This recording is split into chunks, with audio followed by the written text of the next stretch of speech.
All that hard work you've been doing, it's about to pay off. The most famous one, that's what Dhanishta Nakshatra is, and that's what this new moon cycle is about.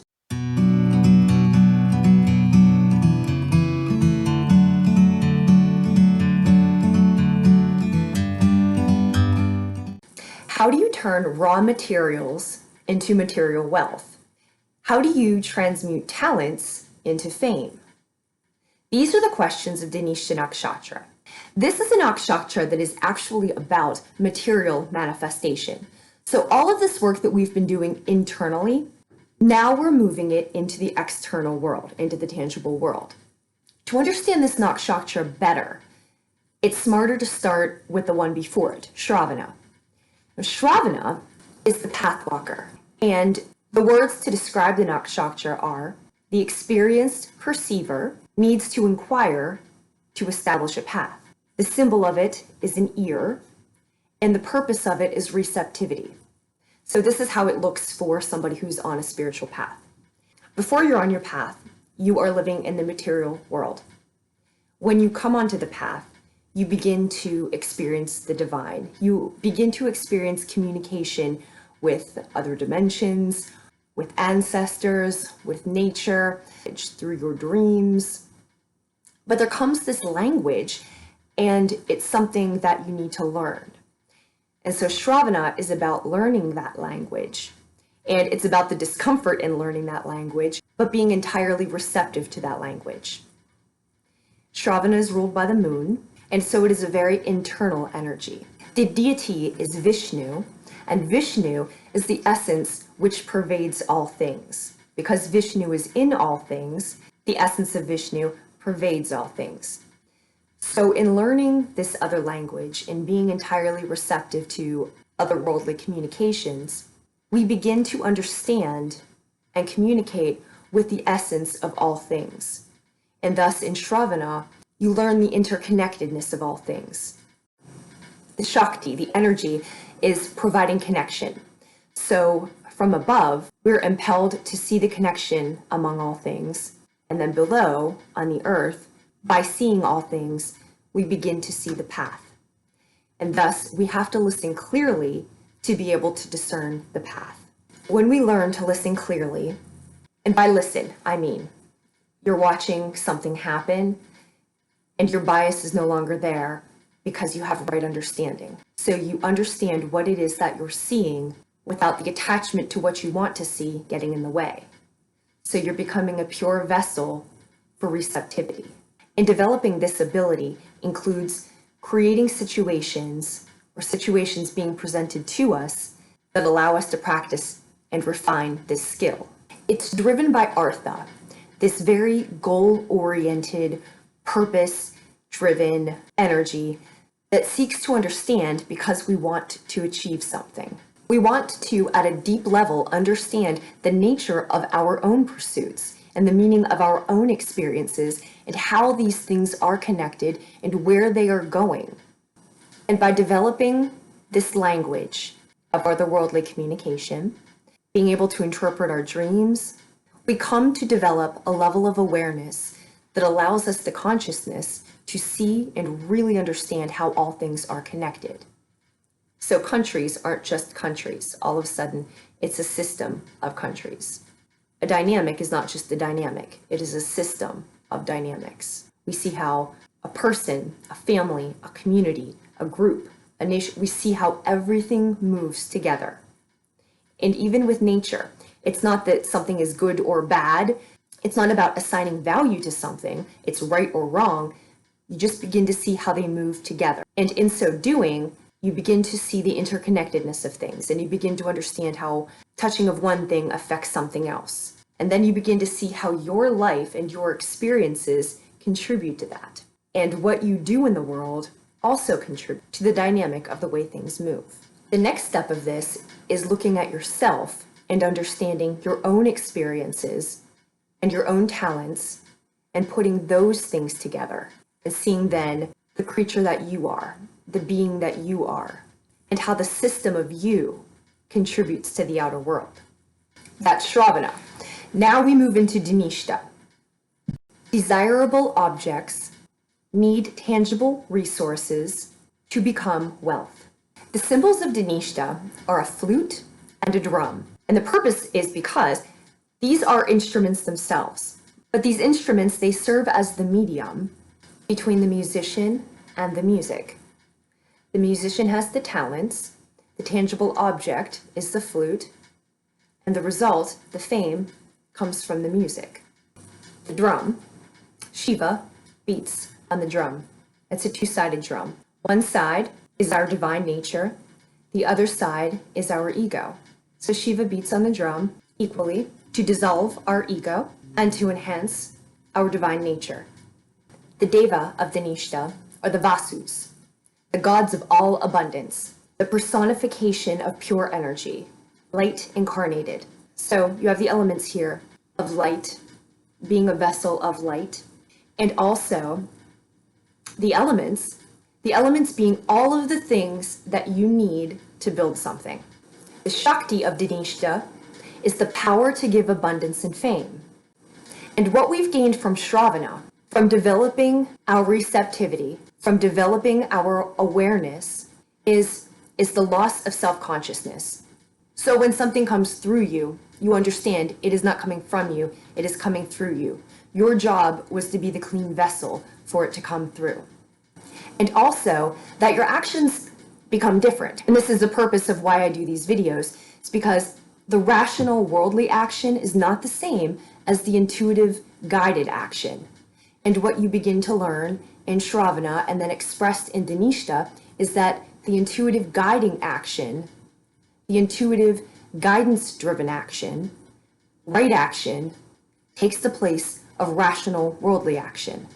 So while Sravana was internal and ruled by the moon, Dhanishta is external and ruled by Mars. So we are going from internal reflection, but not just in that sort of mushy sense. We're coming from internal reflection that we have tested over and over. So when we get our guidance, when we get these signs, we don't just go off them, we test them. We see how often they are accurate. We see how we get our messages. We see where we receive them. Through which medium, when do they come, what time of the day do they come, do they have a physical effect on our body? What is our process? Because everybody receives them differently. So by the time you get to Dhanishta, you're gathering your resources. And now you see the interconnectedness of what's around you and deciding how you're going to act, that you are indeed going to act based on right action, right awareness, which brings us to now where we take inventory of what our talents are. What is it that we have? Because remember, we have all the resources, we have all of the elements available to us. So what is it that we have now, which can be transmuted into material abundance and fame? Now fame, Marilyn Monroe was the Dhanishta native, so fame is something that definitely can happen from it. But fame is also the honor of having walked your path in the way you were supposed to do it. Because not everybody will become really famous and wealthy. That will be based on a lot of external circumstances, and everybody's path is different, everybody's soul growth is different. So while the Nakshatra is based on material abundance, what this could also be is you being the most successful that you can be in your life. And that comes from doing the best that you can with what you have available to you.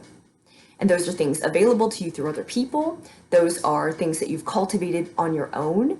And those are talents and abilities that come to be a unique contribution that you can make to the world because they are lessons. They're things that you know, and you can put them together in a certain way that nobody else can do because they haven't walked your path and they don't step into the world with your perspective.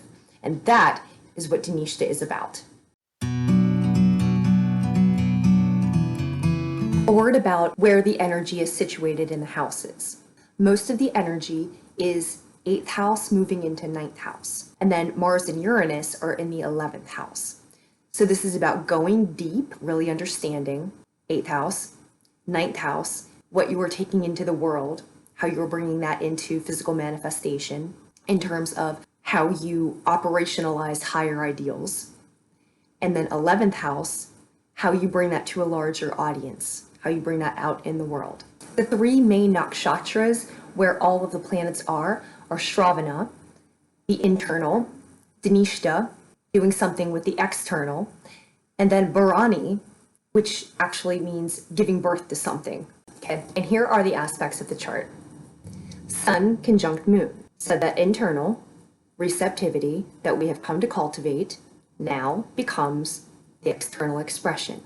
All the ridicule, all the rejection, all the risk, all of the interpersonal disasters that you faced, all of the clearing that you've had to do, all of the difficult decisions you've had to make because you've decided to walk this path. Now, you're like the high priestess, the energy of the moon, with the mature energy of the moon, where you don't feel a certain way about it. You just understand that this is the wisdom you have decided to take on in this life. And then the sun, you now have the confidence to fully express it. Venus conjunct Jupiter. So it's the Empress and the Wheel of Fortune. The Empress is different than the High Priestess. The High Priestess is exclusively about receiving knowledge and being a clean vessel. The Empress is about bringing into the material world all of the knowledge that you have received and all of the information that you have been receptive to. So this is your creative energy. In this new moon chart, Venus is what you are attracted to. It's what you've decided to take on. In the last chart, Venus was conjunct Pluto. So you were cleaning out what you were attracted to. You were making a decision what you wanted to attract in your life, what you have in your life. Now that you've done that, now that you've cleaned that out and become clear on what it is that you want, what you're going for, and what you will have in your life and what you'll tolerate in your life, because you know what you are trying to create, thus what needs to be there and what doesn't need to be there. Conjunct Jupiter. Whatever you've decided on, more is coming. So that's why you were asked to clean it out, because Jupiter is neutral. It will just bring you more of what you've decided.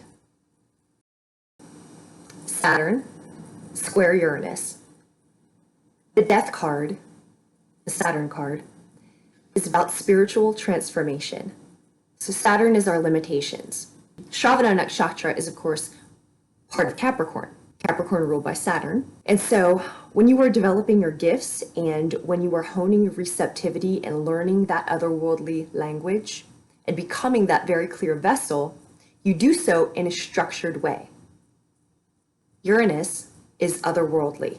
So now your structure becomes otherworldly. Saturn is about limitations. It's about being confined in a certain way. Uranus is about breaking out of those limitations. So whatever it was that confined you before, your container is something different now. Mars in Aries, the devil, transformation, stepping off the cliff, stepping into the new reality. The Tower, and everything will change. In keeping with the theme of the video, this is a card. It was an intuitive pull that got pulled for the video. Whatever you've been working on and whatever you've been working toward, this is justice. You're getting what's coming to you. Whatever you've been working toward, wherever you have focused your attention, this is Libra. It's coming. I say things will even out. It's coming for you. So as we move into the readings, this is the card of Mercury retrograde. Actually, it's the Magician in reverse, but we'll just hold it up like this. So it's the Magician. You see, the Magician has everything he needs on the table in front of him. He's got all the instruments. He's got everything he needs. You've got everything you need. But we're in a retrograde just now. So now is the time to reassess what you have. And here's what happens. While we've been going through our transformation, our worlds are different. Our livelihoods are likely different. Friends are different. Your family relationships are different. The work that you do in the world is different.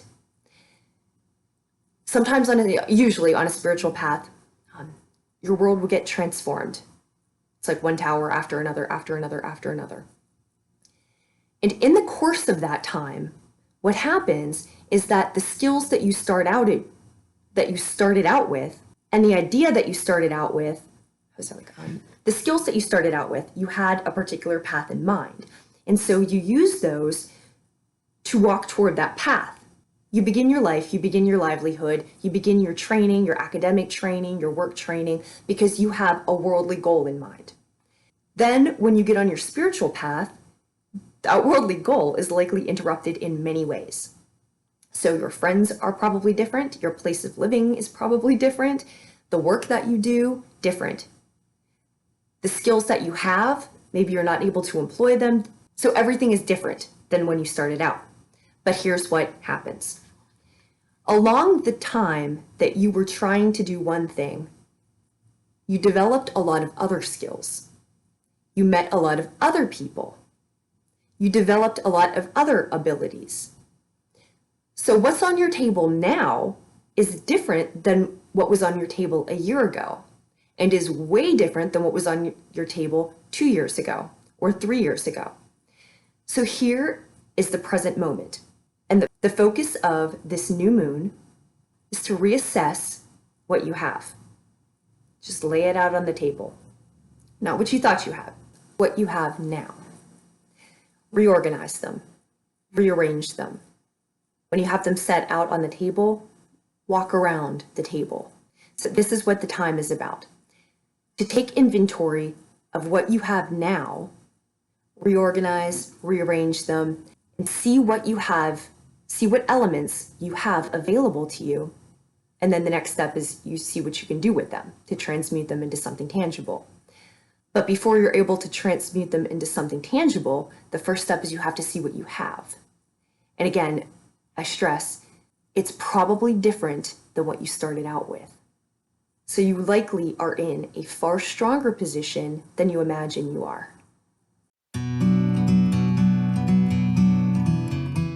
Cancer, sun, moon, and rising.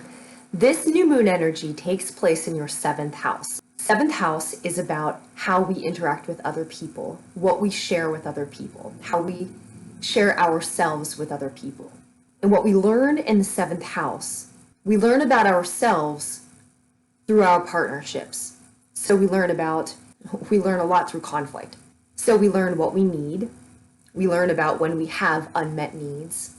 We learn about when we have needs we weren't even aware that we had. So they were somewhere deep inside us, but the fact that we weren't receiving what we needed, we became aware of the fact that we do need this. So our interactions with others can bring qualities about ourselves to light that we weren't even aware of if we didn't have this other person to interact with. We learn what kind of business person we are. We learn what kind of partner we are. We learn what our autonomy is in a relationship unit. So how much we meld into the other versus how much we back off and remain an individual. And these are constant things to learn. But this is how we learn, because you can do a lot on your own, but growth really accelerates when you put you with another person.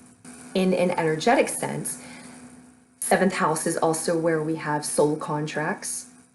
It's where we have maybe encounters with people from previous lives with whom we are working out certain issues. So when it comes to the 7th house, you're doing a lot of work, and you have been doing a lot of work. So Cancer, you feel it on a regular day. You're doing this work because you are ruled by moon, because you are in your emotions, because you are oriented toward home. And thus, if you have a partner, you are oriented toward partner because this is part of your home. This is what makes your home. So what this new moon is asking you to reflect on is the person you are and the person you are aware of because you have this partnership, because of the partners that you've had. This is not in any kind of condemning way. This is, what's your journey been like? Where did you start out? And this goes a lot of different ways. Sometimes you begin in a really healthy way, and then you are in a relationship with somebody who's not terribly healthy for you, and you learn. Other times you weren't in a healthy place and then also found a person who was not healthy for you, and you learn. It can go many different ways. But the point is that you learn and you continue to grow because you're focused on self-development if you're watching a video like this. But you continue to grow and you continue to learn about yourself and you continue to learn about what your soul expression is. And you can see the improvement of that through the company you keep, through the partners with you, through the business dealings you have, through who you choose to interact with. So when it comes to this new moon, look at what's on your table. Consider your journey and consider all of the things that you've learned. Because of all the places we can learn things, relationships are probably the most intense schools that there are. So think about what your perspective was in a certain situation and how it grew, how it expanded, how it evolved. What are the skills that you've learned through relationships, through your business dealings, through the people you've lived with? Have you learned about how you manage your energy? Have you learned about your temper? Have you learned about your temperament? Think about all the things you've learned, set them out on the table, organize them, again, rearrange them, reorganize them, walk around the table, continue to look. What is the perspective that you've developed? What are the skills that you've developed? And then what can you do with those to bring about some tangible effort in the world that is of use to yourself, that is of use to other people, and that can yield you some tangible benefit? Keeping with the imagery of the last few videos, you've come from the woods. You've come from this dark forest. You've come from this dark place of energies, people, circumstances that were doing their best to drag you down. And you needed to escape that. So you're out of the woods. Now, the last full moon, you just step into a clearing and you see the clearing in front of you. And you see the room that you have to create something. And the step that it's time for now, the step that we skipped, whatever you escaped with on your back, whatever you survived with, whatever is on your table. You've come out of the woods, you have the clearing in front of you. Now is the time to rest, to reorient, to re-energize, to reorganize. See what you have. Take inventory of your talents, of the elements available to you. What can you do? It's not necessarily the time to put them in motion. New moons are for internal reflection. They're dark moons. They are time to go inward. They are time to rest. And after what you've been through, one of the great lessons that you learn is it isn't your brain that guides you. It's the energy of your heart that guides you. And what you've been through, your heart needs to rest. What happens to your body under stress? 20 minutes of a high stress situation releases cortisol into your body, puts you in flight or fight mode, and stresses your body to such an extent that it requires 3 days for your body to recover from that 20 minutes of high stress. So think about your last year. Think about your last few years. If you're one of these people who has an issue with taking time to rest, is why I cite the evidence for you. But you can't begin to do your work until you're rested. And with all the release that's been happening in the past few weeks, you may have felt a sense of exhaustion. You may have been sleeping quite a lot more. And if you're feeling this exhaustion, your body is working so hard. Your physical body is working so hard. And it's important to take care of the body because the body is the vessel. Remember, Dhanishta is the incarnation of pure light. That's what we're doing here. That's why we rest. That's why we take care of ourselves. You can't be that pure vessel of divine light if you're exhausted. So now, rest, reorganize, rethink, see what you have available to you. That's what this new moon is about. For the last part, cards came out for a guided message. Inner Earth, you'll survive this. New solutions and new beginnings. Endings are so difficult for us because it's what we knew. Not because it was good, not because we liked it, not because that was the best thing for us, we felt like the best thing for us, because it's what we were familiar with, and now it's gone. So the ideas that we had, the direction we felt like we were supposed to go, the thing that we thought we were supposed to achieve, that goes away. and then you're staring into the abyss. Then you're staring, like right now we're staring into the clearing. But it feels like you're staring into the abyss because everything you thought you were supposed to do, you weren't.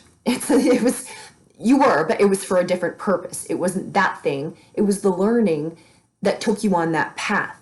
So where you are right now, what happens is it feels like a loss. It feels like that thing that you had, that vision that you had, that thing that you were working toward, that it was for nothing. But it wasn't for nothing. You gained so much knowledge in it. You gained so much experience in it. You learned what to keep. You learned what to release, what to let go of, what to walk away from. You learned what is going to guide you on your path, what's going to help you get where you're trying to go. And you also saw, because you learned this so well, when you're not useful to people, you understand how they value you. Especially when you don't seem to be materially prosperous, you really see what people value. And you really see how people value you. Those are the things that you learn, and you'll get through this. Because what happens with those endings is how much we've learned, so the new beginnings that we have available to us, we take that knowledge and we do something better with it. So now the people that come into our lives, we can evaluate them differently. We can evaluate how we feel in their presence. We can evaluate how they see us. Do they see us? Are they supposed to be there? And with the people who are supposed to be there, that's the promise. These are the new beginnings. This puts you in a stronger place than you ever could have been if you were still holding on to those ideas of what you thought was supposed to be. Starbathing, light body, crystal grid, transmission, activation. I don't know which of you this is for, but this is what we're doing now. Was that a good thing to have in your life? Should you keep on with these people? Now it's a different conversation. You're talking about being a vessel of light. How does what you have in your life serve that end? Serve that purpose? Serve your mission? For people who aren't focused on self-development, they don't understand you. Just using the language of self-development, this is not a self-help kind of a thing. What we're doing is being our best to create conditions within our physical self to be a vessel for divine work. Your life is a canvas. Artist, manifestation, creative accountability. I grew up in a Christian faith, and they said make everything you do a devotion.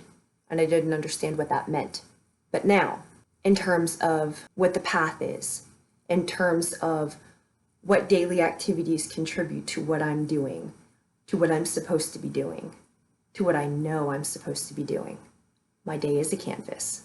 In light of what you are supposed to be doing, in light of who you know you are, in light of the path you're walking, Starkeeper, cosmic ancestor, seed the light by keeping grounded.